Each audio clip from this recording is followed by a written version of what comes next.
Agora a gente vai ter o segundo painel do dia, né? Eu queria chamar aqui os panelistas. Então, eu queria chamar a professora Paula,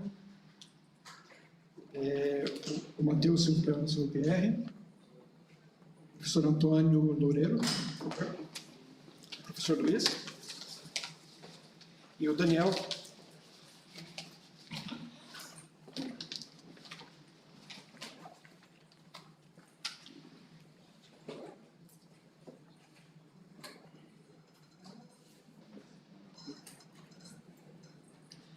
Boa tarde, pessoal. Eu pensei em primeiro apresentá-los e logo depois tem algumas perguntas a respeito do campo de inteligência artificial, né?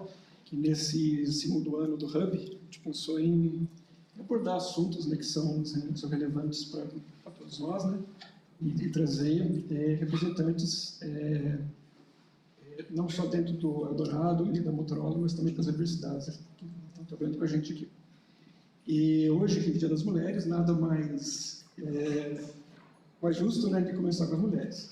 Então, eu queria apresentar a professora Paula Paro Costa, né, professora aqui da Engenharia Elétrica, né, no Departamento de Computação e Automação, formada aqui na Unicamp mesmo, né, em 2001, mestre em Comunicações Móveis pelo Politécnico de Torino, na Itália, e mestre e doutora em 2015 pela Engenharia de Computação da Unicamp. A professora Paula é experiente na orientação de projetos de pesquisa em IA generativa, né? É a multimodal aplicada à produção de sinais e computação afetiva, coordenadora da linha de pesquisas de arquiteturas cognitivas do Hub e pesquisadora colaboradora do RECODE e do Brazilian Institute of Data Science, O professor Antônio Alfredo Loureiro é bacharel e mestre, né, pela Federal de Minas Gerais, em Ciência da Computação, e PhD em Ciência da Computação pela Universidade de British Columbia, no Canadá, Vancouver. A sua pesquisa é focada em computação distribuída, né, com ênfase em redes de computadores, computação urbana, computação móvel, invasiva e internet das coisas, envolvendo técnicas, entre elas IA. Colabora com pesquisadores de diferentes instituições do Brasil e do exterior, participa de projetos de P&D, com empresas brasileiras e estrangeiras e ministra palestras em fóruns nacionais e internacionais. Formou mais de 70 mestres e doutoras, e 20 doutores, né? E 4 receberam o prêmio CAPES de tese. Recebeu vários prêmios por seus trabalhos, sendo um dos pesquisadores brasileiros mais citados da área. Atualmente é professor titular do Departamento de Ciências da Computação da UFMG e pesquisador 1A do CNPq.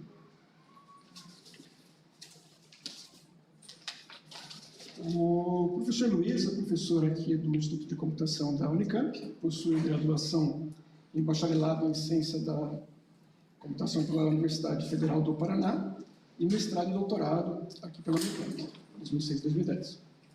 Realizou o doutorado sanduíche e estágio de pesquisa na Universidade de Manchester, na Inglaterra, e pós-doutorado na Universidade Estadual de Campinas, 2010 a 2012, e na Rutgers University. Recebeu o prêmio I3E Latin American Young Professional Award em 2013 e foi coordenador do comitê de programa de diversos eventos, tais como SBRC 2018 e I3E ACM Utility and Cloud Computing, em 2018. Foi editor associado do periódico I3E Cloud Computing Magazine e é editor associado dos periódicos do Internet of Things Journal, da Computers and Electrical Engineering, do Journal of Network and Systems Management e da I3E Network Analytics. Seus principais interesses de pesquisa são relacionados à alocação de recursos em sistemas distribuídos, como computação em nuvem na borda e no contínuo de computação. O Daniel Fernandes, que representa aqui a Motorola, é mestre e bacharel em Engenharia Mecatrônica pela Universidade Federal do Rio Grande do Norte, com cursos de especialização e aperfeiçoamento em Inteligência Artificial e Machine Learning pela Unicamp. Atua em frentes relacionadas a processamento de linguagem natural, liderando a linha de tradução de máquina para o domínio de software da Motorola. Finalizando aqui, eu tenho perguntas para vocês. Vocês gostariam Diz que já quem gostaria de responder primeiro?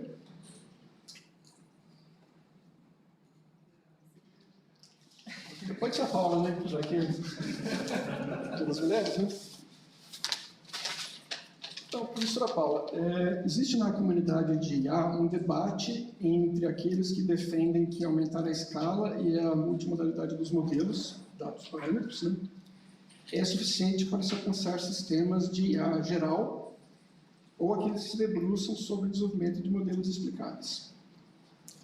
Como que o desenvolvimento de arquiteturas cognitivas pode contribuir para o avanço da IA hoje?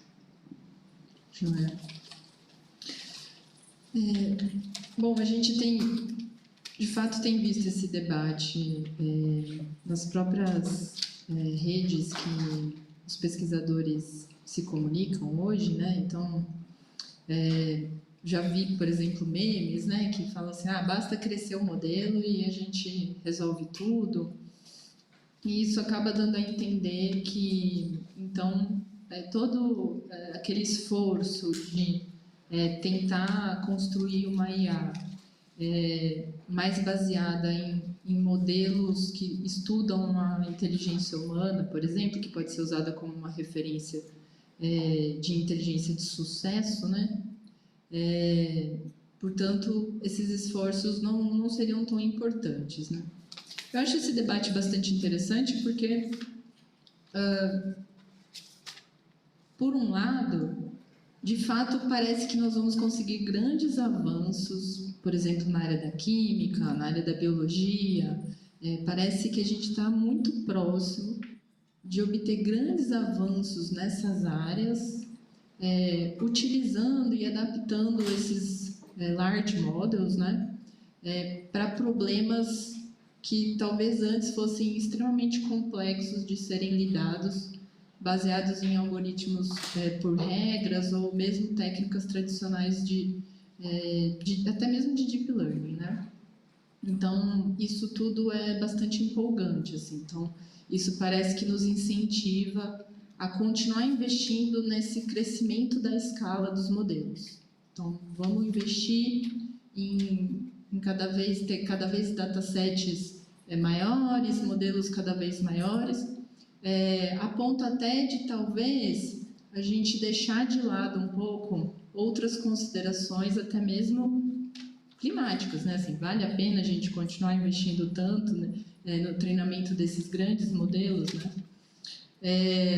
Mas existe essa outra linha que eu acho que é um pouco que a meta de arquiteturas cognitivas investe aqui no Hub, que é a de não se contrapor a esses modelos que a gente acaba dizendo que não são explicáveis, né? Mas de construir modelos que você vai conseguir mapear exatamente os porquês das tomadas de decisão. E eu acho que, me parece que as duas coisas continuam tendo que andar juntas, porque quando a gente fala em ciência, é bastante importante a gente adquirir conhecimento sobre os porquês das tomadas de decisões desses modelos, né? Tanto do ponto de vista de determinadas aplicações, onde não basta a gente ter uma resposta positiva, ok, mas a gente precisa entender também os porquês dessa resposta. Então, acho que existem aplicações específicas onde simplesmente ter a resposta da pergunta não é suficiente. É importante entender como se chegou nessa resposta, mas também porque ao compreender como se chega nesse resultado, nós estaremos avançando também no conhecimento da própria inteligência humana. Então, eu acho muito interessante que quando nós fazemos o exercício de partir de um modelo de inteligência e tentando fazer uma implementação computacional por meio de experimentos, muitas vezes a gente acaba também realimentando o conhecimento da nossa própria mente, da nossa própria inteligência. Então, acho que a ciência é isso, né? é buscar o porquê das coisas, a verdadeira explicação, a busca pela teoria de tudo, né? Então, apesar de eu achar que esse debate, ele, ultimamente, é bem forte, eu acho que são os dois caminhos que nós temos que continuar perseguindo. E, obviamente, nesses modelos de inteligência, vamos chamar de explicáveis, ou nas arquiteturas cognitivas, a gente também vai poder embutir esses outros modelos que vamos chamar aqui de não explicáveis, vai? Obrigado.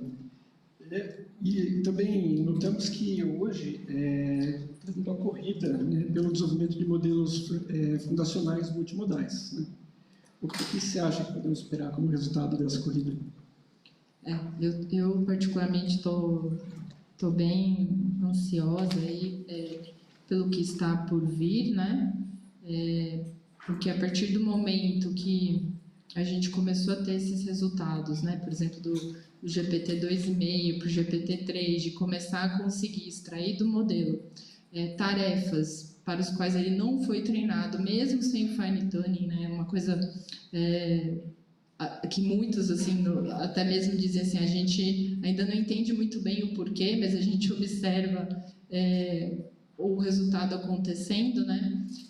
Eu estou bastante curiosa também de ver como que isso vai acontecer nesse mundo da multimodalidade, onde você de fato vai conseguir reproduzir esses resultados com áudio, vídeo, dados tridimensionais, e eu estou esperando de uma maneira bastante otimista que esse caminho é o caminho que vai endereçar questões que hoje a gente tem bastante importantes na humanidade, como as questões climáticas, as questões das epidemias, né? Enfim, eu acho que esse vai ser o caminho que vai conseguir fazer com que a gente, num curtíssimo espaço de tempo, consigamos resolver problemas que são muito graves e sérios, né?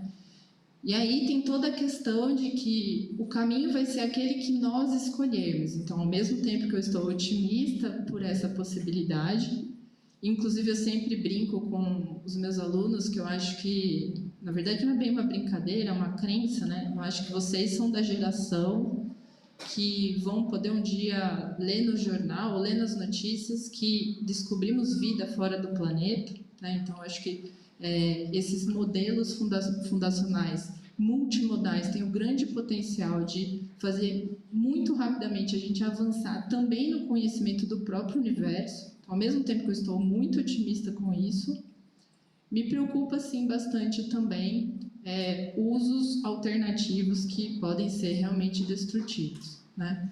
Mas acho que eu ainda sou mais otimista do que pessimista. Porque no fundo acho que isso é uma construção nossa e quando eu vejo várias das apresentações de vocês, eu percebo que a geração que está responsável por esse desenvolvimento, ela é uma geração que está focando, compreende esses problemas e entende que o caminho deve ser construído na direção desses avanços que são realmente necessários para a humanidade, né? Mas é um equilíbrio muito instável. Obrigado, professora Paula. Eu queria convidar, então, como um contraponto, né, à visão da universidade agora, queria apresentar o nosso diretor, Matheus Silva Pierre, que é nosso diretor responsável pela equipe de software e pelo sistema de inovação do Eldorado.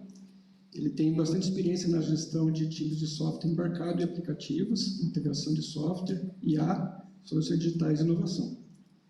O Matheus já tem 22 anos de experiência profissional, atuando em empresas como Motorola, Samsung e Eldorado. Foi responsável pelo desenvolvimento de mais de 100 smartphones para a América Latina, vários aplicativos de software, soluções de automação fabril, projetos B2B e iniciativas de inovação. É formado em Engenharia da Computação, com mestrado em Ciências da Computação, fez pós-MBA em Futuro, Tendência e Inovação, além de cursos na Coreia sobre gestão para nível gerencial e diretoria. Eu conheço o Matheus há muitos anos, né? Há mais de 10 anos, acredito, né? E eu tenho algumas perguntas, então para você também.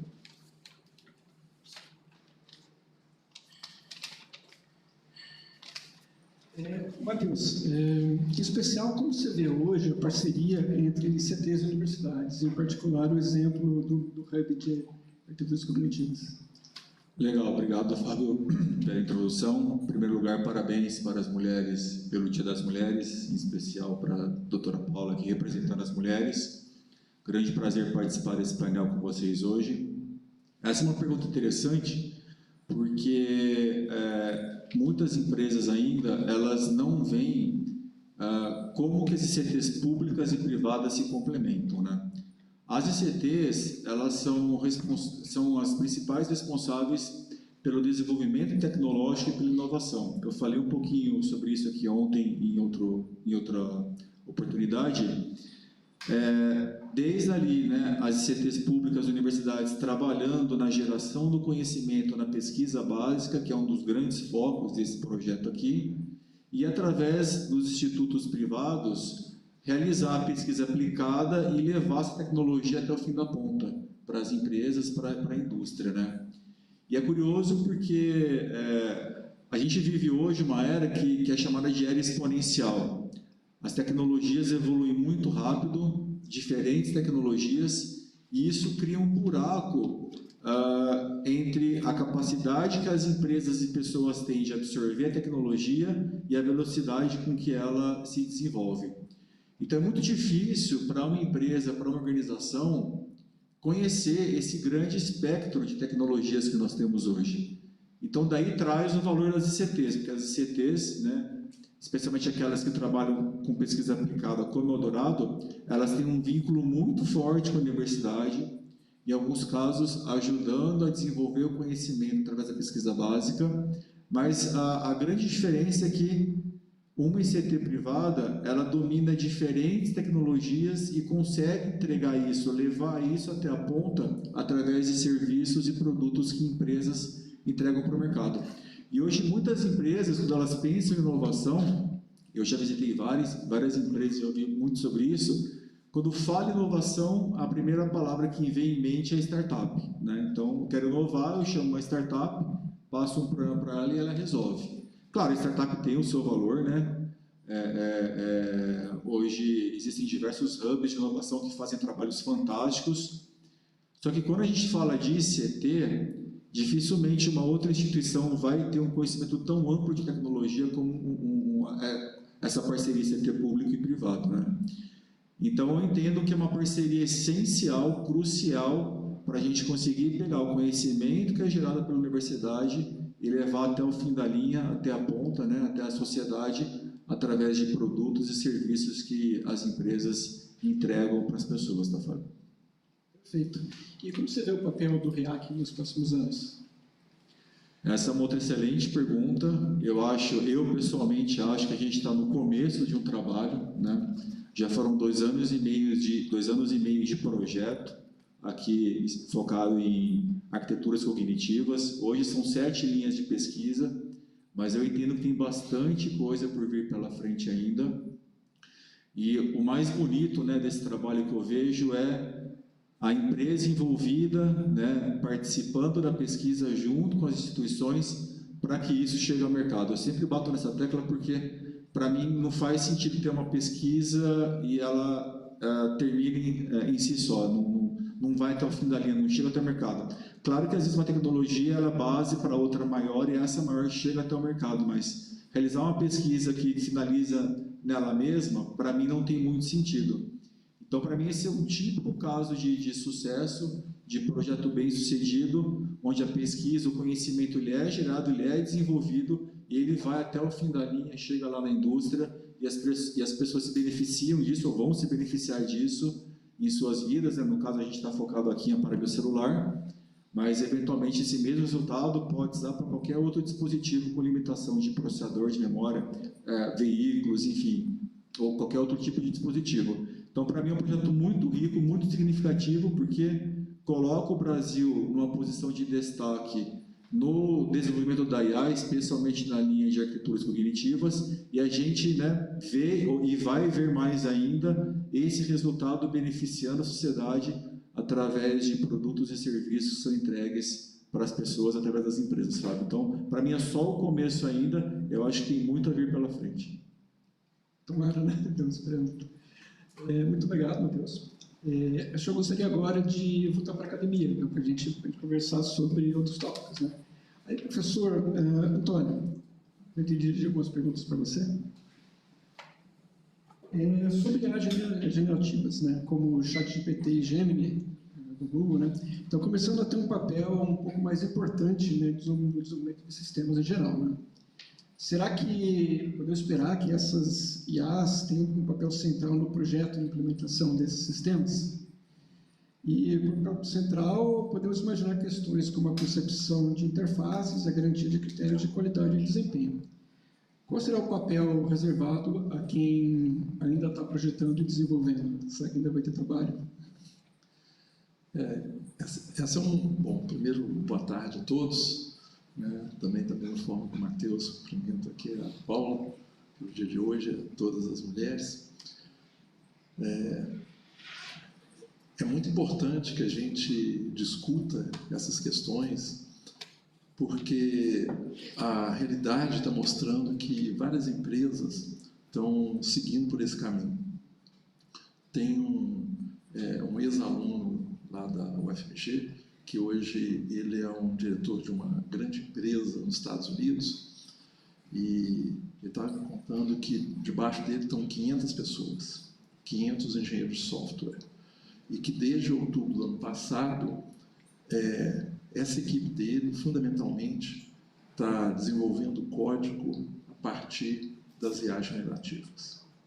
E o que ele me falou foi que o código gerado por essas IAs generativas era equivalente a um programador médio. Tá? Então, hoje, já está numa qualidade que você pensa, bom, um programador médio não é um programador júnior que saiu da universidade, está começando a praticar. Então, isso é uma questão que traz vários pontos aí para a gente pensar, tá? Por exemplo, que tipo de software está sendo desenvolvido, quais são os vieses que estão por trás desse software gerado, quais são tarefas que potencialmente essa empresa e outras, né? Então, é uma empresa que está no Vale do Silício, nos Estados Unidos, aí você começa a pensar, bom, se ela está fazendo isso, outras empresas certamente estão em caminhos parecidos com esse. Né?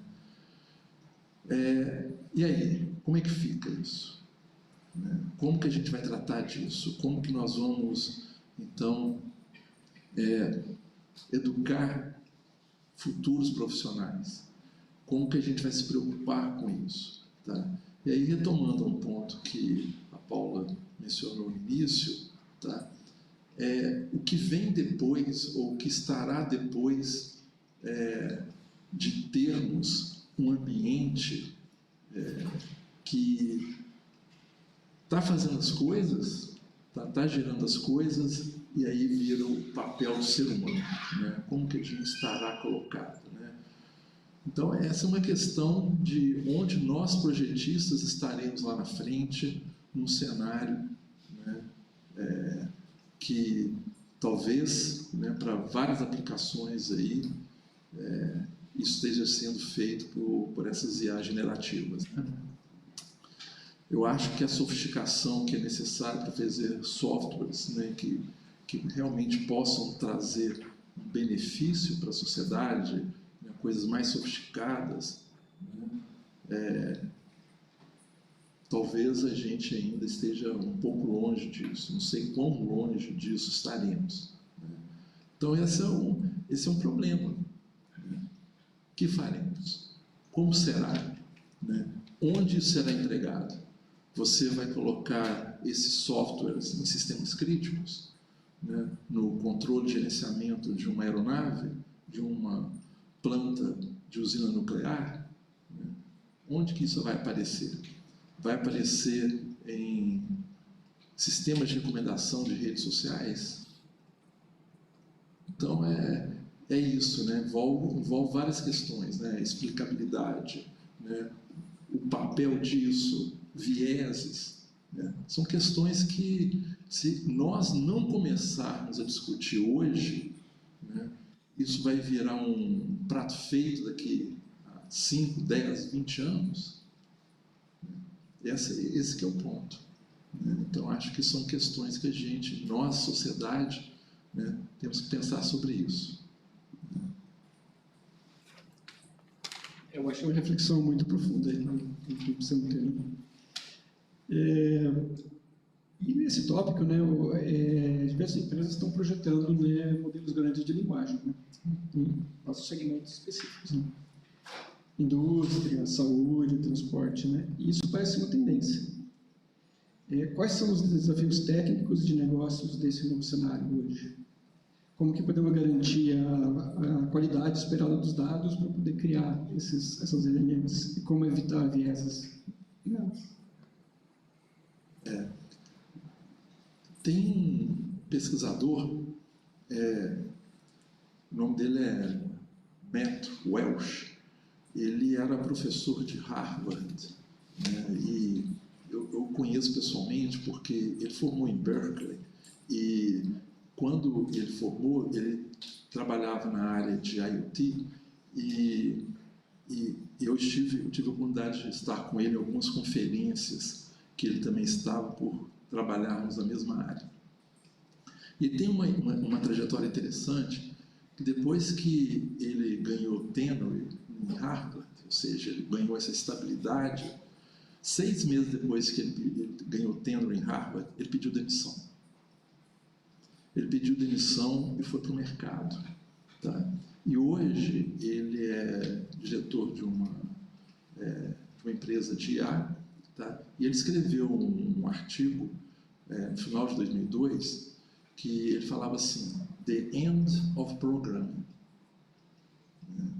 E ele falava, basicamente, né, tem várias coisas, se vocês procurarem aí no Google, né, Matt Welch, né, M-A-T-T, Welch, né, The End of Programming, vocês vão encontrar esse artigo, tá? Que ele fala o seguinte: olha, para essas coisas darem certo, a gente precisa de dados de qualidade, modelos corretos, tá? Para a gente poder fazer essas coisas certas. Aí a pergunta e aí ele fala, olha, a forma como a gente programa hoje vai acabar. Ele fala, olha, nós somos os dinossauros da ciência da computação. Né? O subtítulo do artigo vai estar vindo um meteoro que vai nos matar como matou os dinossauros lá atrás. Tá? Mas a premissa dele é que essas coisas só vão funcionar se a gente tiver dados corretos, modelos corretos, né? Tudo isso bem feito. A realidade está longe disso, por várias razões. Tá? Desde o fato que você não tem dados que são de qualidade, porque o hardware eventualmente falha, gera dados incorretos, tá? Até porque você tem dados sendo gerados com vieses, com outros problemas, incompletos, sua amostra não pega todos os... Né, a amostragem não é significativa. Né? Então, como que você trata disso? Será que realmente nós estamos no fim da era de programação, como a gente conhece hoje? Tá? Isso é um problema, né? Novamente. Tá? É claro que quando você passa para ambientes talvez mais controlados, você consiga ter um domínio maior. Mas, por exemplo, a Sandra, hoje de manhã, ela citou um exemplo da área médica, né, que a sugestão foi, né, pega dessa amostra da área médica, né, de pacientes, você tira certos pacientes. Tá certo? Então, e aí? Né? Como que você trata isso? Então, você vai tratar de uma forma enviesada, ou você vai ter consciência e falar o seguinte: olha, eu não tenho uma bala de prata, mas para aquele cenário que eu estou tratando, tá, eu tenho bons resultados. Isso é outra coisa. De forma consciente, você sabe qual que é o seu domínio que você pode, eventualmente, né, trabalhar. Certo? Então, quando você olha para o mercado, né, as empresas estão preocupadas em fazer LLMs, né? A realidade é hoje, né? Tem um ex-professor lá do departamento também, que hoje ele trabalha numa outra empresa lá do Vale do Silício, ele deu uma palestra, ele esteve aqui no Unicamp anteontem, com ele, não sei exatamente para onde que ele deu a palestra, que ele teve lá no FMG tem uns 2 meses, ele falando, olha, o que a gente vê hoje nos Estados Unidos são as empresas preocupadas em fazer uma LLM para o segmento delas. É isso que elas estão fazendo, estão correndo atrás. É aquilo, né? Eu não sei o que é que vai dar, mas eu tenho que fazer. Tá certo? Então, hoje, a realidade corra atrás, não sabe exatamente do que, porque está todo mundo correndo. Eu não quero ficar para trás. Tá certo? Essa é uma realidade que a gente vê que está acontecendo claramente, né? A pergunta né? E se isso começar a ser usado de uma forma que talvez não seja mais correta, para não falar outras coisas, né? Então, são questões, novamente, que temos que pensar, né? Antes que, novamente, isso venha com um prato feito, e aí a gente não tenha muitas opções. Perfeito, né? E eu acho que relacionado a essa pergunta, né? A gente sabe que a maior parte da pesquisa hoje feita em IA é feita por empresas da área de tecnologia, big players, né? Então, OpenAI, Alphabet e Meta, e startups aí pelo mundo, né? Como é que a academia pode fazer uma parte mais efetiva desse processo? Será que ela se sente excluída, né? Como podemos formar melhores profissionais, né, para o mercado, tanto tecnicamente quanto moralmente? Pois é, esse é outro problema, né? Se a gente olha a grande área de computação, talvez onde existem os grandes grupos de pesquisa, né, dessa área sejam realmente nessas big techs, né? Teve o problema, né, do CEO da OpenAI, né, que em determinado momento, né, foi demitido. Aí o que a Microsoft fez? Não tem problema não, nós já temos um acordo com você vem para cá, né? Aí uma semana depois, disse, não, esse cara, né, o Sam Altman, não sai daqui, continua aqui, né? E ele levar toda a equipe para a Microsoft Research, né? Então, essa é uma questão, né? Como que a gente consegue fazer isso? Uma das formas que a gente consegue fazer isso, que eu vejo, são iniciativas como o Hub aqui. Não tem a menor dúvida, a partir do momento que a gente consegue associar, como o Matheus falou, tá? De você trazer pesquisadores da academia, junto com pesquisadores, tá, de CTs como o Instituto Eldorado, que preocupam com a Motorola, tá, que preocupam com uma finalidade, tá, a gente consegue fazer isso. Tá? E isso, de uma certa forma, se a gente olha o passado, a gente tem uma experiência muito boa. Tá?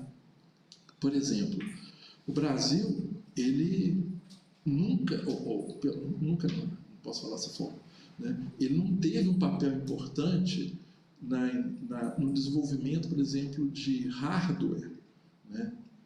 Papel central, que eu digo, desenvolvimento de hardware que passou a ser usado pelo mundo afora. Tá? Onde que a gente podia competir? Claramente. Onde que a gente tinha condições de fazer uma coisa boa? Desenvolvimento de software. Isso a gente tem condições. A gente não depende de desenvolvimento de circuitos integrados, né?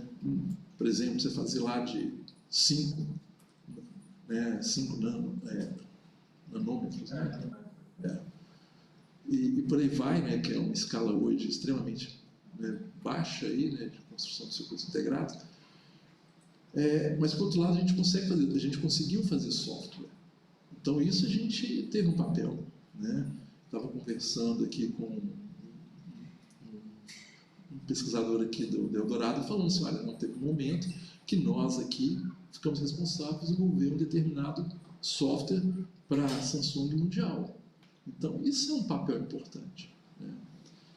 Então, se a gente consegue unir, né, pesquisadores de CTs públicas e privadas pensando em alguma coisa, eu acho que a gente consegue fazer coisas bem interessantes. Acho que a gente pode fazer esse diferencial. Eu acho que não há a menor dúvida, né? E aí você tem que trazer outras coisas juntas, né? Nesse processo, né? Antes do intervalo, a Jéssica, né, que é aluna de mestrado aqui da Unicamp, orientação da Sandra, com mais alguém que eu já não lembro quem que ela falou, do Tadinho. Muito bem, dos dois ali, né? Ela falando da questão, né, de aspectos éticos, né, do desenvolvimento disso. Então, essas coisas naturalmente começam a ser integradas e aí você começa a pensar como você trata isso conjuntamente. Então, pensar conjuntamente é que nos permite avançar, né? Como que você vai fazer alguma coisa se você não discute? Sem discussão, a chance é zero dessas coisas darem certo.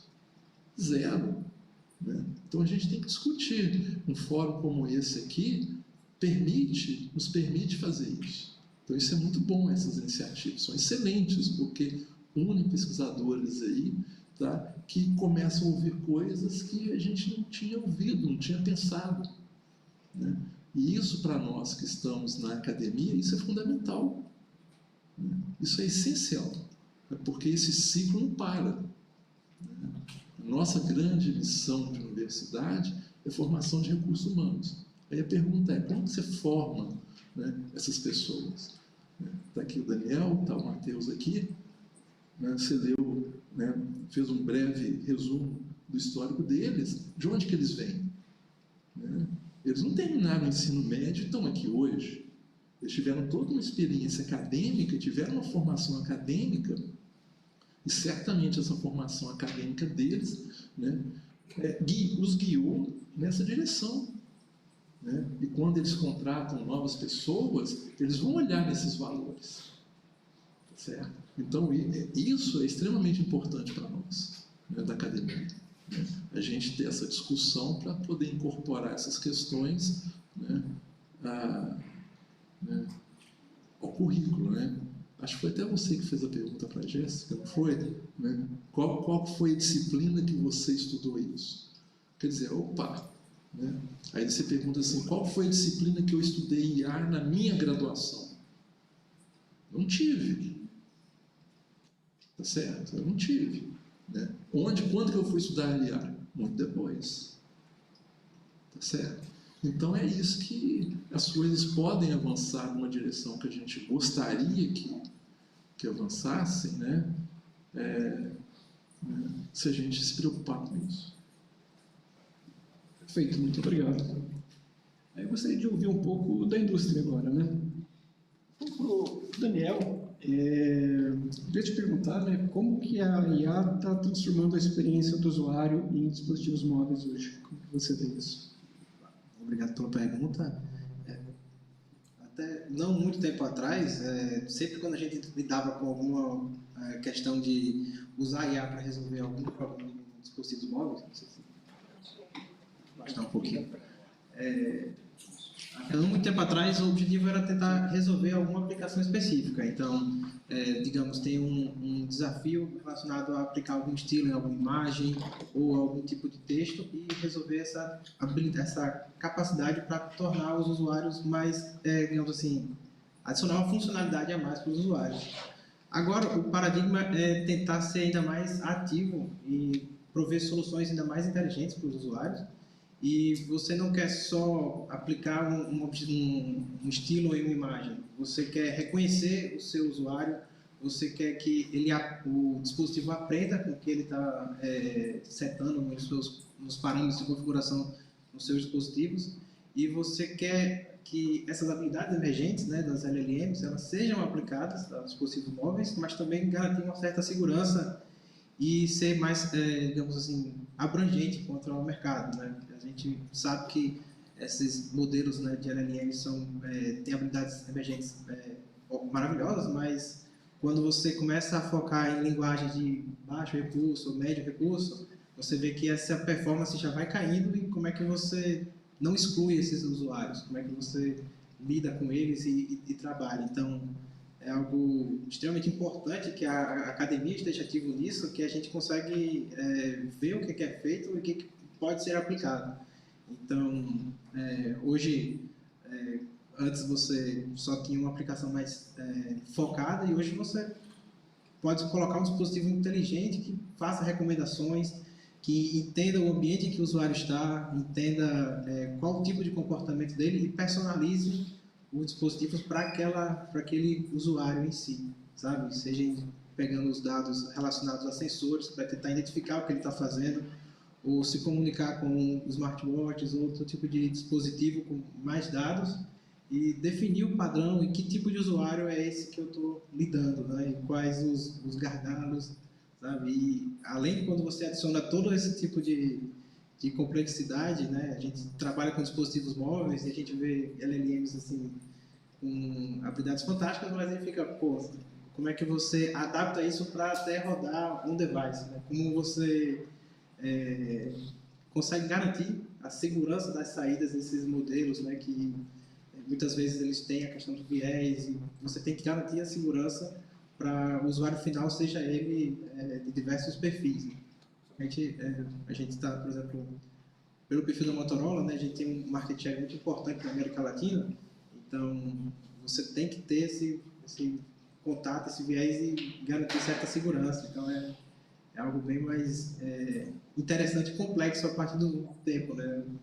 No geral, eu acho que isso tem sido bem interessante em nível de organização, né? Você passa a exigir mais do que era feito anteriormente, você poderia fazer algo mais focado em uma atividade específica, sabe? Perfeito. E como que vocês veem hoje, né, os benefícios das frentes de pesquisa do Hub, né, para a indústria de dispositivos móveis, para aplicação direta? Perfeito. Né? Como eu já tinha mencionado, né, a importância da academia, da pesquisa e da inovação em fazer pesquisas é algo extremamente necessário, que a gente sempre fica de olho. Então, durante as apresentações, a gente viu, por exemplo, como você transforma dados de sensores, por exemplo, em texto, como você lida com, por exemplo, sistemas de captura de dados, né? E isso tudo o RIAC ele faz, ele é capaz de oferecer, né? Teve algumas apresentações relacionadas a Human Activity Recognition, com base em dados, a geração de dados sintéticos, como você usa Retrieval Augmented Generation, né? Como você consegue ainda personalizar ainda mais para os usuários, e tudo isso ele tem que partir do ponto da academia para conseguir ser aplicado no mercado como um projeto inovador. Então, sempre quando a gente está assistindo assim, as palestras do ponto de vista da iniciativa privada, a gente pega, pô, isso aqui dá para aplicar, não, isso aqui dá para a gente iniciar uma linha. Então, é muito interessante e é muito forte ter essa proximidade com as frentes do RIAC e essa parte de arquiteturas cognitivas, ter uma visão de curto, médio e longo prazo para ter os resultados e sempre ficar monitorando como é que a gente pode agregar esse tipo de pesquisa no nosso pipeline de trabalho. Né? Então, eu acho que é extremamente interessante. Por exemplo, os dispositivos móveis hoje eles têm dispositivos cada vez mais fortes em termos de poder de processamento, em termos de sensores, e o sentimento é que sempre o RIAC está bem agregado em tentar pegar cada vez mais os extremos disso aqui, né? Então, eu costumo até falar que, assim, quando existe uma demanda que vem para a gente aplicar alguma ferramenta, a gente sempre procura o estado da arte para aplicar nos dispositivos móveis. O RIAC é justamente isso, é esse estado da arte que a gente quer, e é isso que a gente quer fazer e incorporar nos dispositivos. Então, acho que é bem essa pegada. Ótimo, perfeito. Obrigado. Aí eu queria conversar um pouco com o Luiz também. Professor Luiz, queria saber um pouco mais, né, que atualmente a IA, né, é implementada em sistemas específicos, né, com técnicas muito pré-determinadas, né. Como que a evolução da computação e dessas técnicas poderá influenciar a IA no futuro? Como que você vê isso? Bom, primeiramente, boa tarde a todos aí que estão fazendo aulas mulheres pelo dia, parabéns. Bom, eu acho que a evolução, tanto dos sistemas de computação quanto dos sistemas de software, né, onde a IA está inserida, ela tem muita coisa para acontecer no futuro, né, mas o que eu vejo é que, hoje em dia, essa parte estática de você criar modelos, desenvolver modelos que executem sistemas específicos, elas podem evoluir para uma coisa um pouco mais dinâmica, onde você tem modelos que podem se auto-adaptar, né? Então, esse modelo ele não vai resolver um problema específico, mas vai resolver diversos problemas e, além de ele resolver diversos problemas, vai fazer isso de forma distribuída, né? Puxando a sardinha um pouco para o meu lado, né? Eu sou da área de sistemas distribuídos. Eu entendo que você vai ter modelos e agentes inteligentes, claro, que vão executar em sistemas de computação que estão altamente distribuídos, que hoje em dia a gente chama de internet das coisas, ou pode ser computação contínua, tem diversos termos para isso, né? Mas para isso acontecer ao mesmo tempo, você precisa da evolução dos sistemas para que eles consigam abarcar, né, essa adaptação de forma inteligente, né? E da mesma forma que ele abarca a adaptação de forma inteligente, ele consegue gerenciar esses recursos distribuídos de uma forma eficiente para conseguir trazer essa inteligência artificial para dispositivos de maneira mais distribuída. Então, eu vejo que talvez essa evolução da parte estática para a parte dinâmica é um desafio, né? Você tem que pensar como que os modelos devem evoluir, como eles devem ser distribuídos nesse sistema de computação distribuído, de forma que ele tenha acesso aos dados que ele precisa ter, né? Talvez em tempo real, ou talvez de uma forma que seja eficiente, e o próprio sistema consiga se adaptar para conseguir tratar dessa computação pesada, né? Uma computação que demanda muito recurso computacional. Então eu vejo a evolução um pouco nessa linha, né? Vou ter sistemas mais adaptativos, tanto de sistemas de computação quanto de sistemas de inteligência artificial, que vão se sobrepor um ao outro, e dessa forma você vai ter sistemas que talvez consigam evoluir com o tempo e se auto-adaptar de uma forma que consiga atender contextos e cenários mais específicos do que hoje em dia eles são programados especificamente para aquele cenário. Vai se auto-adaptar para esse tipo de atuação, né? Tá joia. E também outra pergunta, né? O Digital Markets Act entrou em vigor ontem, né? Que vai permitir a fiscalização de serviços de computação dessas Big Techs, né? E, ao mesmo tempo, a responsabilização sobre ações e resultados gerados por sistemas de IA, né? Não tem dono, né? Mas vai precisar ter novas leis e regulamentações, né? De que forma a gente pode avaliar e fiscalizar sistemas de IA? Como você vê isso? Essa parte de regulamentação é sempre muito sensível, no sentido que tem que ser muito bem pesada para não interferir na inovação, né? Então acho que a inovação e a regulamentação tem que dar um pouco de braços dados, né? Para uma não escapar da outra. Então o Digital Markets Act é uma coisa que vai tentar equilibrar um pouco, né, a concorrência entre os players ali, e também tentar fazer com que as pessoas consigam talvez ficar um pouco mais independentes, né? Tentar conseguir, digamos, escapar de um player que quando você está preso, né? Tem toda aquela história do lock-in quando você está preso a um dispositivo ou a um sistema de computação. Um pouco, até puxando um pouco do que a Paulo ia falar, né? Sobre você ter essa ideia de você, eu tenho que usar o que todo mundo está usando, né? A computação em nuvem teve um pouco disso no passado, que eu tenho que implementar em nuvem porque todo mundo está implementando. E a gente viu que para muitos casos não era bom, né? Então essa ideia de que a computação, você tem que fazer o que vocês estão fazendo como modelos LLM, né? No futuro, algumas pessoas vão perceber que aquilo lá não funciona para elas, vão voltar atrás como aconteceu com a computação em nuvem, né? Ou mesmo, outro exemplo aqui é o blockchain, né? Vou usar blockchain, está todo mundo usando, depois vê que para aplicação não é interessante você voltar atrás.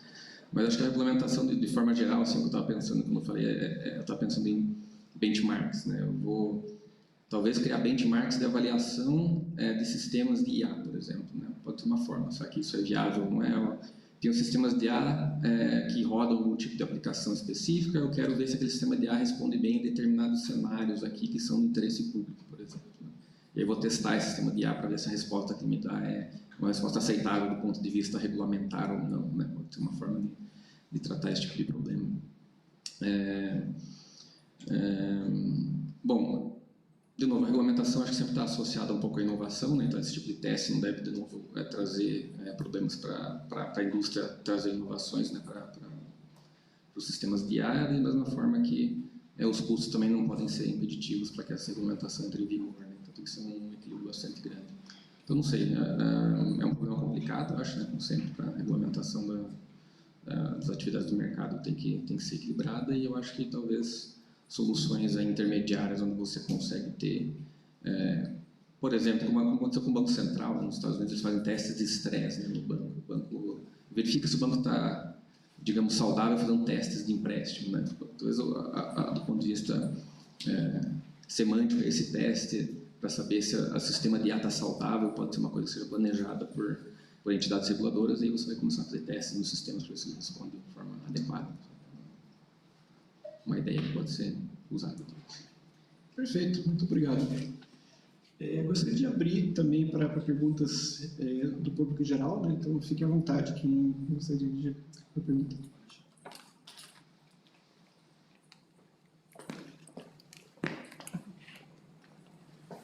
Obrigado pelas ótimas discussões, as provocações ótimas aqui. Eu queria aproveitar essa composição muito particular e interessante da mesa, né? A gente tem academia, a gente tem setor produtivo, a gente tem a ICT fazendo essa comunicação, né? Eventualmente a gente poderia até ter representante do setor público. E para pegar uma deixa que a professora Paula deu na fala dela, que é um assunto que a gente conversou muito rapidamente uma vez, que é o seguinte, né? O contexto nós estamos numa encruzilhada civilizatória, né?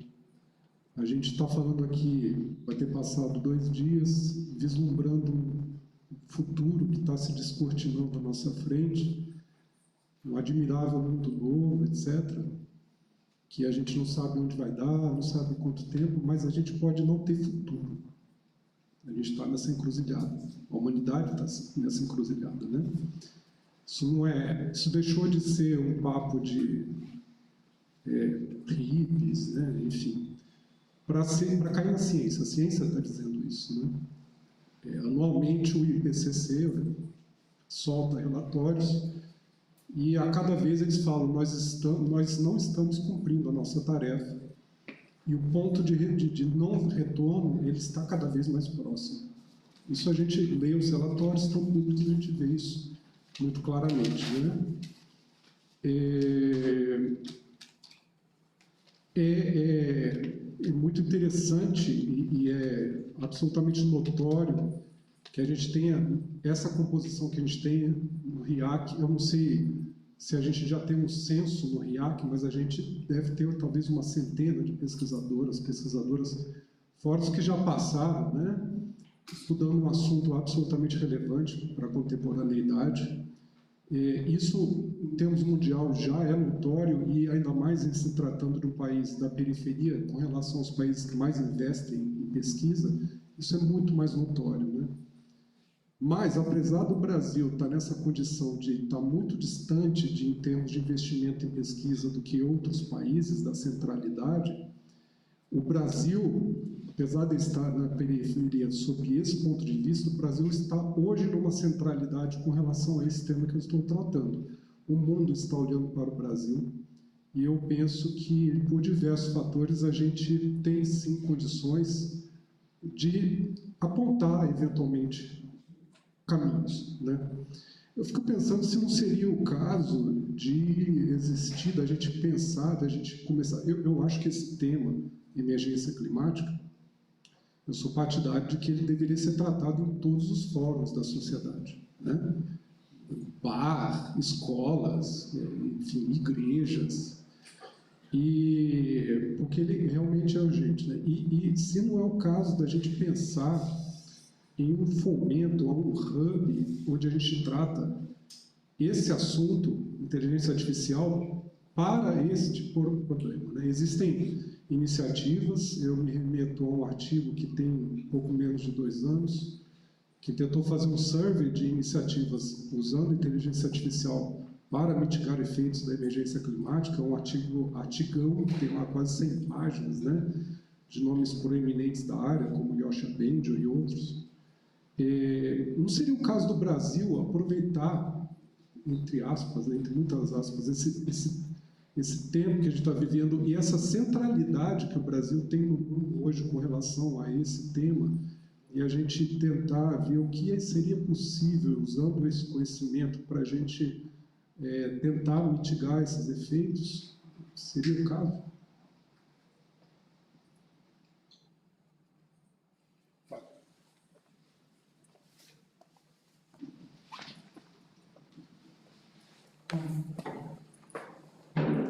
Alexandre, obrigada pela pergunta. Então, a sua pergunta é: deveríamos criar um hub para tratar especificamente disso, né? Acho que é sim e não a resposta. E para justificar minha resposta, eu vou contar de 2 projetos que eu participei. Um deles é um projeto que começou, a FAPESP, ela tem um programa especial de pesquisa para tratar de mudanças climáticas, né? Então, em 2017, eu participei de um projeto FAPESP, que era um projeto em clima e saúde, né? Então, eu entrei ali como uma especialista de ciência de dados, aí, entre aspas, né? Junto com o pessoal da área da saúde e também o pessoal aqui da Unicamp e do CEPAGRE. Foi quando eu comecei a me aproximar dessas questões da emergência climática, né? Eu queria fazer até uma correção numa parte que você fala que agora é a ciência. Não, na verdade, assim, a ciência há muito tempo está falando disso. É que agora a gente está percebendo que está sendo muito mais fácil ter dias com 35 graus do que era antigamente, por exemplo, talvez na nossa infância. Ou seja, as coisas estão ficando mais palpáveis, né? Incêndios, etc, etc. Mas o fato é que eu comecei a me aproximar desse tema de uma maneira um pouco mais formal. E é algo que tira realmente o sono. Assim, na hora que você se aproxima muito do problema, é algo extremamente angustiante, né? A ponto de eu ser uma pessoa que adorava churrasco e agora até uma dieta quase que vegetariana, né? São coisas que nos alertam a tal ponto de você querer sair na rua e dizer: mas como que vocês não estão prestando atenção nisso, né? E nesse projeto a gente olhava muito para o impacto dessas mudanças climáticas na saúde. Então, por exemplo, desde 2017, isso é a minha história, porque na verdade já se dizia isso muito antes. Já se sabia que nessa época que nós estamos vivendo agora, 2024, 2025, nós íamos ter uma emergência de arboviroses. Por quê? Porque aumenta a temperatura média no mundo, né? Então, vai ficar mais propenso à multiplicação dos N mosquitos que transmitem arboviroses. Então, já se sabia isso, né? Então, já naquela época, se falava como que não era nem como nós vamos evitar, é como nós vamos mitigar. Então, tudo se falava em mitigação. Já era entre as pessoas ali, já era um sentimento meio apocalíptico, era bastante complicado não voltar para casa com 2 filhas pequenas e ficar extremamente preocupada com o futuro delas, né? Só que eu, uma engenheira que trabalha na parte de pesquisa, como eu poderia ajudar, né? E sim, você chama atenção que o Brasil tem uma posição de centralidade, etc. Eu acho que, felizmente, nós podemos dizer que talvez a gente tenha ajustado um pouco uma trajetória, porque a trajetória não muito distante parecia um pouco equivocada, uma trajetória de negar tudo isso, né? Então parece que nós retornamos aí para uma trajetória, só que os problemas são tão complexos e tão urgentes que eu não sei, a parte do não da minha resposta, eu não sei se dá tempo de ao criar um hub, a gente vai conseguir ajudar de alguma forma, né? E aí teve um clima de fórum, um fórum de clima e saúde que nós organizamos aqui na Unicamp, que para mim abriu bastante os meus olhos sobre a questão, porque nesse fórum nós convidamos vários pesquisadores que traziam coisas como tecnologias inovadoras, por exemplo, para climatização de ambientes, porque a gente já sabe que todo mundo vai precisar climatizar o ambiente, mas como fazer isso com um menor impacto ambiental. Então, vinha lá o professor da engenharia mecânica, que era especialista em conforto térmico, e falava. Veio outro falar de combustíveis. Foi passando o dia e ia me parecendo que assim, as soluções técnicas e tecnológicas, elas de alguma forma já existiam. Energias renováveis. O que a gente tem que diminuir? É pegada de carbono? Ok. Tecnologias já existem ou elas estão a caminho de se concretizar de uma forma muito breve.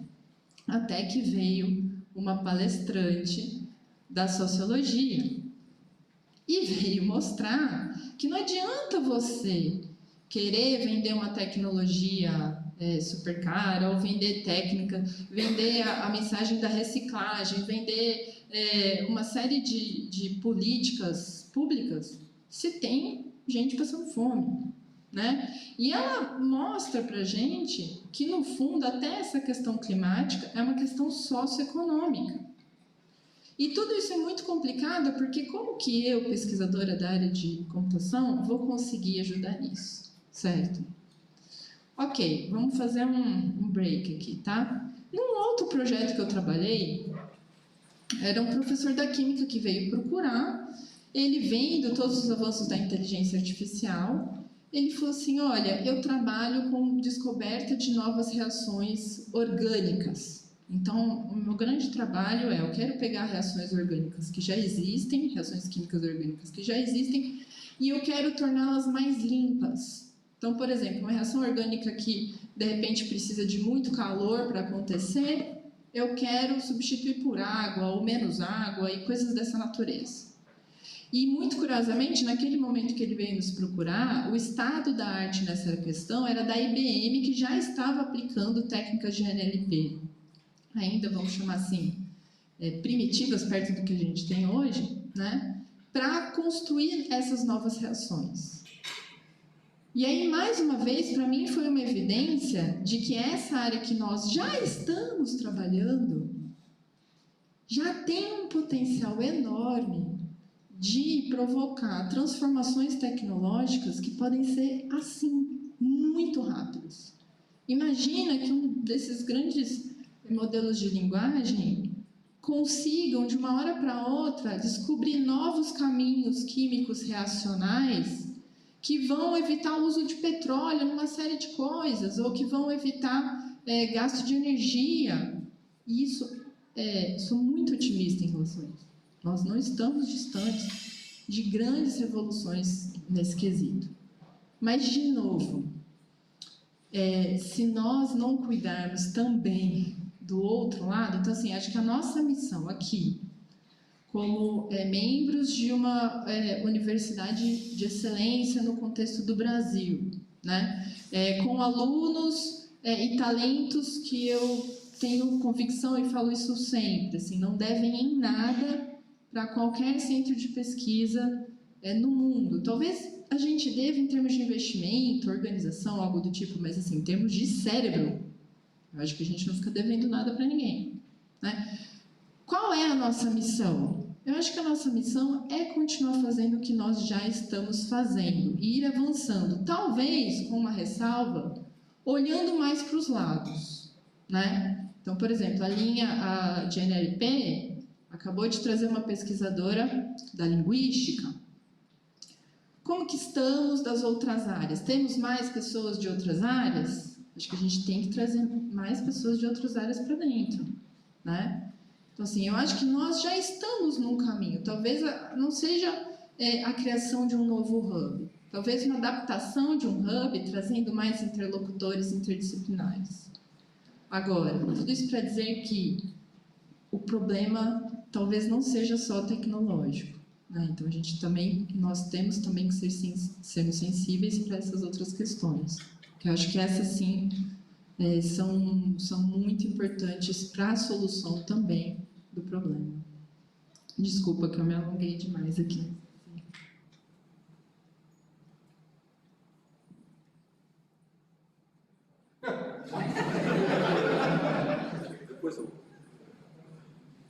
Legal, Alexandre, acho que é um tema super importante.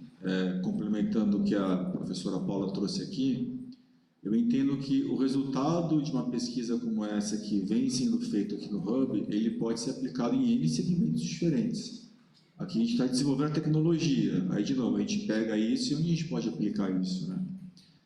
Aqui a gente está falando muito de experiência do usuário, como que eu trago a cognição para entender como que um usuário se comporta ao usar um telefone celular e como é que eu torno essa experiência melhor para o usuário e isso, por exemplo, torna o produto mais atrativo para o mercado, né? Mas a gente pode usar essa mesma tecnologia para entender como é que as pessoas podem usar os seus escritórios com os aparelhos de refrigeração ligados, como a professora Paula comentou, na sua casa. Como é que eu uso a inteligência para minimizar o uso de energia, por exemplo? Eu mantenho o mesmo nível de experiência do usuário, trabalho na questão da cognição, entendendo como é que ele se comporta no dia a dia dentro do seu escritório ou da sua casa, e como é que eu posso, por exemplo, otimizar o uso de energia na refrigeração desses ambientes. Um exemplo bobo, simples, mas o que eu quero dizer com isso? A tecnologia, a gente desenvolve a tecnologia e ela pode ser aplicada em N segmentos diferentes, né? E acho que a atenção tem que ser mesmo para a questão climática, né? Que hoje é um problema que a gente vem enfrentando, mas eu vejo isso aqui totalmente ligado à pergunta que você fez. A gente pode usar todo esse conhecimento para benefício de como é que a gente usa isso para o nosso bem-estar, mas para preservar o meio ambiente, preservar o planeta. Então, eu entendo que esse conhecimento pode ser aplicado para esses fins que você comentou na sua pergunta, tá, Alexandre? Só complementando um pouco, isso que o Matheus acabou de falar, a tecnologia ela tem esse potencial, né, da aplicabilidade ser muito mais ampla do que às vezes um determinado segmento. Mas talvez uma coisa que a gente deva pensar, você usou uma palavra chamada encruzilhada, né? Nós estamos numa encruzilhada que eu acho que ela é muito pior do que a gente está vendo, tá?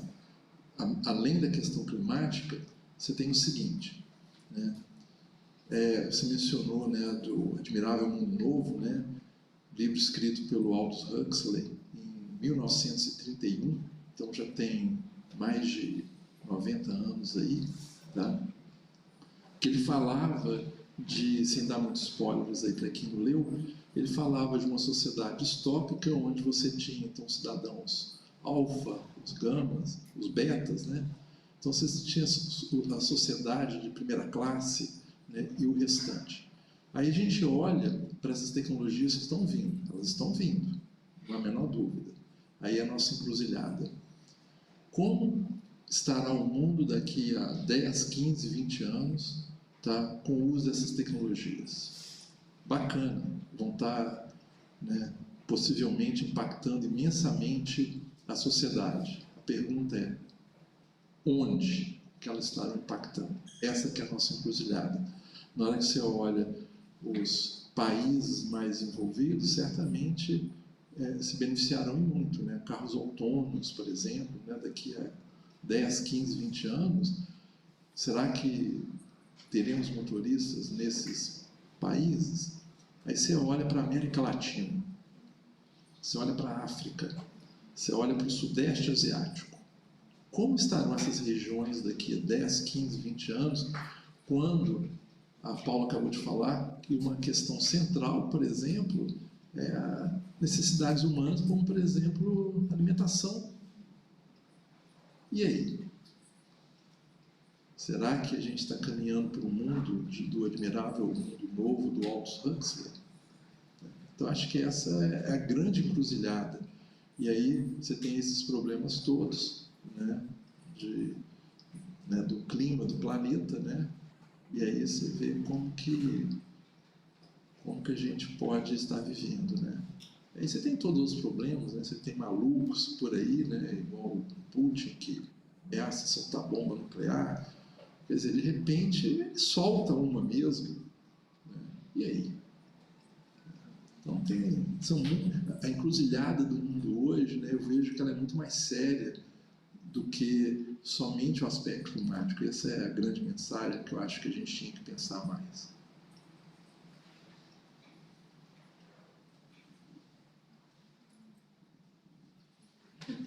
Obrigado, pessoal. Mais uma pergunta?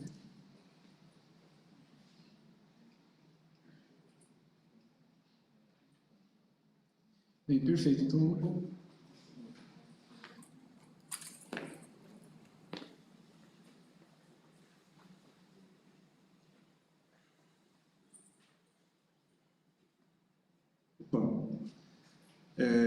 dentro do cenário brasileiro, qual é as peculiaridades que vocês, tanto na área da academia quanto na indústria, vocês identificaram para esse contexto de aprendizado de máquina e também nas arquiteturas cognitivas?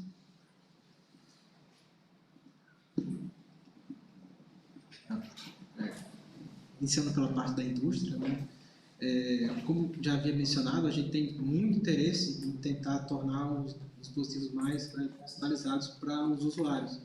E uma preocupação forte, principalmente do ponto de vista de lidar com dialetos, é conseguir embarcar todos os dialetos, por exemplo, quando a gente fala do Brasil e todas as suas diferenças comportamentais e culturais. Então é algo que a gente se preocupa e tem essa ciência em tentar entender, né? Porque quando a gente lida com, por exemplo, Human Activity Recognition, você quer entender o que é aquele ambiente e você tem que entender que região você está. Até dependendo do local que você está, você está em julho, você está no Nordeste, então pode estar tendo uma festa junina e em outros lugares não.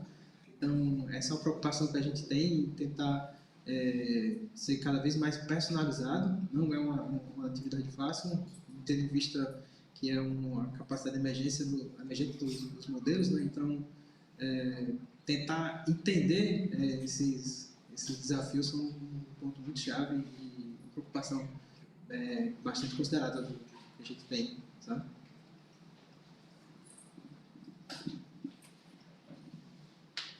Bom, acho que uma das dificuldades que a gente tem, não sei se é só no Brasil, né, você perguntou especificamente do Brasil, mas talvez tenha até relação com aquela questão inicial sobre as grandes indústrias desenvolverem muitas soluções de inteligência artificial, fazerem muita pesquisa hoje em dia, que é a dificuldade de acesso a dados, né? A gente não tem muito controle sobre uma massa de dados tão grande que a gente consiga pegar essa massa de dados e talvez fazer uma pesquisa que tenha uma aplicabilidade ou um breakthrough tão grande quanto essas indústrias que têm muito dado e conseguem usar esses dados para fazer esse tipo de pesquisa, né? Acho que você mesmo tem essa dificuldade, né, para fazer pesquisa com veículos autônomos, né? Então, acho que o acesso do ponto de vista da academia, claro, eu estou falando, o acesso ao dado é uma diferença grande que eu percebo quando a gente se compara, talvez, com alguns países diferentes do Brasil, né?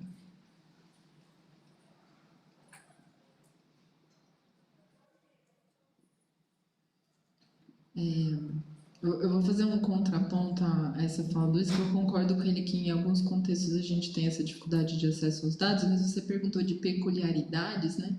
Eu acho que tem algumas áreas que o Brasil tem uma enorme oportunidade, inclusive com um grande volume de dados, de uma riqueza imensa para o mundo. Então, por exemplo, na área da saúde, nós já temos um sistema único de saúde, que é algo muito particular do nosso país, que é enorme, né? Com já, lógico, com deficiências organizacionais, etc., mas ainda assim podemos avaliar que estamos muito bem posicionados em questões de dados, e o tipo de dado de saúde que nós temos da população brasileira eu não gosto de colocar nesses termos, talvez monetários, mas é uma verdadeira mina de ouro, no sentido de que a nossa população ela é diversa geneticamente, né? Então, a gente tem, por exemplo, casos de países que tentam desenvolver a medicina customizável, só que os dados que eles têm acesso são de uma população que vem de uma etnia única, específica e pouco miscigenada. O Brasil tem nos seus dados de saúde, genéticos, etc., uma diversidade imensa. Em tese, a gente poderia considerar que isso é um produto para treinamento de algoritmos mais justos, com um maior nível de fairness enorme, né? O Loureiro comentou um pouco, e isso é uma das coisas de ser brasileiro, né? essa frustração que a gente carrega das oportunidades perdidas, né? Então, assim, talvez em algum momento tivéssemos tido novamente, né, cérebros excepcionais, capazes de levar adiante uma grande centralidade no mundo em termos de hardware, mas talvez tenhamos perdido essa onda. Aí tínhamos e tivemos algum sucesso na parte do software. E aí, quais são as oportunidades que ainda estão em aberto? Né? Recentemente, de um colega da elétrica, eu ouvi dizer que a gente já perdeu a onda da computação quântica. Já perdemos essa onda. Né? Ainda que dou uma margem para questionamento, mas talvez seja verdade, porque o tipo de tecnologia que se precisa para isso é muito específico e já teve uma galera que saiu na frente. Quais são as oportunidades que ainda nos restam? Né? Então, eu destaco essa dos dados, que eu queria fazer um pouco esse contraponto. Acho que tem lugares que a gente tem mais dificuldade, mas talvez tem lugares que nós tenhamos enormes oportunidades. E tem um outro lugar que eu tenho refletido bastante, que eu acho que pode ser uma grande vocação nossa. Né? Eu tenho refletido muito sobre a questão do mercado de trabalho, até porque falar sobre IA hoje em dia é pensar sobre o que isso vai provocar no mercado de trabalho. E no mercado de trabalho brasileiro, onde temos ainda uma população não desprezível de analfabetos, de pessoas pouco treinadas em habilidades técnicas mais sofisticadas, isso tudo traz angústia, porque assim, o que vai acontecer com toda essa população, né? E, por outro lado, eu tenho refletido bastante também sobre as demandas das novas gerações, que muitas vezes colocam assim, minha vida não é para o trabalho, né?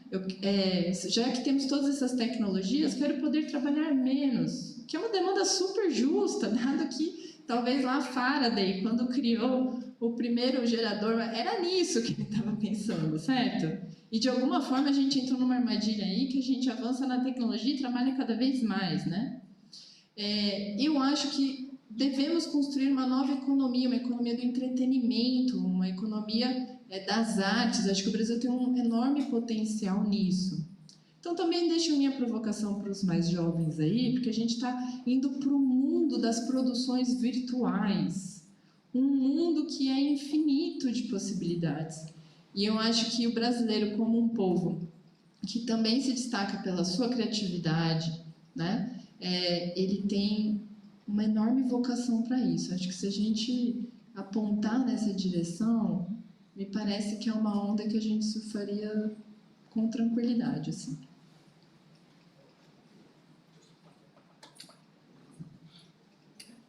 Aproveitando para complementar, mais uma oportunidade que a gente tem aqui, né, além do Sistema Único de Saúde, que até durante a pandemia foi super importante essa integração de dados, que se comparava com outros países, eles tinham os dados totalmente quebrados, não conseguiam fazer análise, e aqui a gente tinha esses dados realmente de qualidade, né, boa.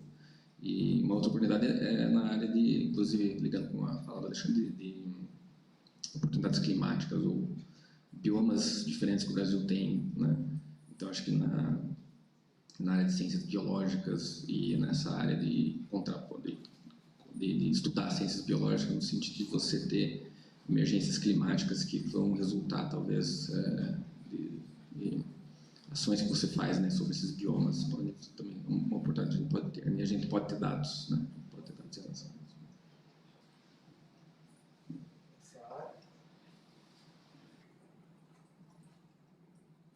Pode continuar falando. Nessa área, por exemplo, a Embrapa, né, ela tem tido um sucesso fantástico, usando atualmente técnicas de IA para criação de novas sementes mais adaptadas a questões que já vêm sofrendo consequências da mudança climática. Né? Então, isso é uma coisa excepcional. E o mundo vai precisar disso. Né? Então, nesse aspecto, é uma grande oportunidade que a gente tem. Né?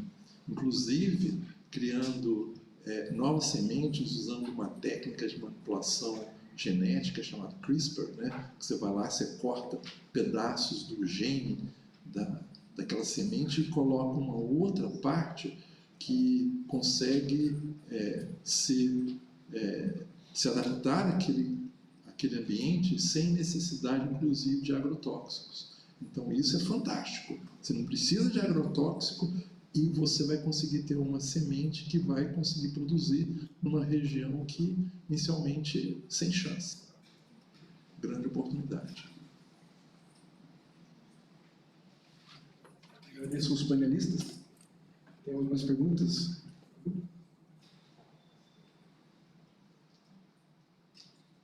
Então, tá ótimo. Então, novamente, agradeço a dedicação de vocês. Acho que foi uma ótima experiência. Muito obrigado.